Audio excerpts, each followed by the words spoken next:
Okay, the circle of fifths part 2. In part 1, we learned how to fill in the circle of fifths. We learned what it basically is, but I'm going to fill in this dial here with our circle here. Here we go.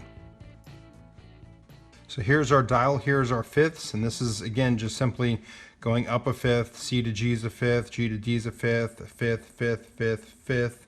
This is our enharmonic, so we go from B to F sharp, and then we kind of switch it over to the G flat to D flat, A flat to E flat to B flat to F, back to C. There's our circle. We just went fifths until we got back to where we started. Now here's the really cool thing about the circle of fifths is when you put it on a chart like this, you can kind of start to see other things take place. I'm going to divide these two in halves, okay? So we're going to kind of think of this half as being sharps and this half as being flats. All of these on this side are sharp keys. So they have sharps in them. All of them on this side are flat keys and have flats in them. This is actually the order of our key signatures here. C has no sharps or flats, so I'm going to put 0 there. G has 1 sharp in it. D has 2 sharps. A has 3 sharps. E has 4 sharps. B has 5 sharps. And F sharp has 6 sharps. The same thing goes on this side. F has 1 flat. B has 2 flats.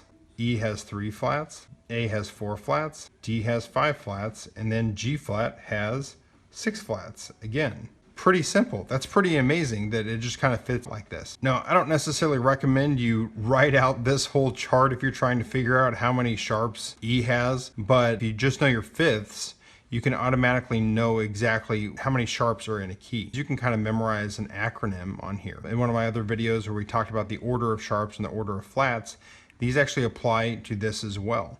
So like our order of sharps, and I'll put a link in this if you want to go look at that. We had the acronym of fat cops get drunk at Ed's bar, and we could do kind of the same thing. We could eliminate the fat and just put cops get drunk at Ed's bar. And I apologize if anybody's a cop out there. That was just the acronym that I memorized when I was in high school, and it's stuck in my brain. Someone says, hey, what has 4 sharps in it? You don't even know what that E is, but you can go, okay, C, G, D, A, E. E has 4 sharps. Okay, if someone says, well, hey, what key has 3 flats in it? You can go, if you could memorize F, B, E, A, D.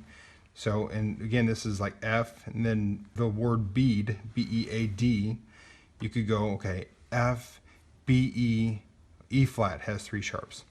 So again, this is just one more way of how the circle of fifths kind of lock into each other and fit into each other. Anyway, just interesting seeing how the circle of fifths all lock into place. If you already know how to figure it out, the biggest thing is that you can memorize, that you can understand, is that the number of sharps and flats are right here in order.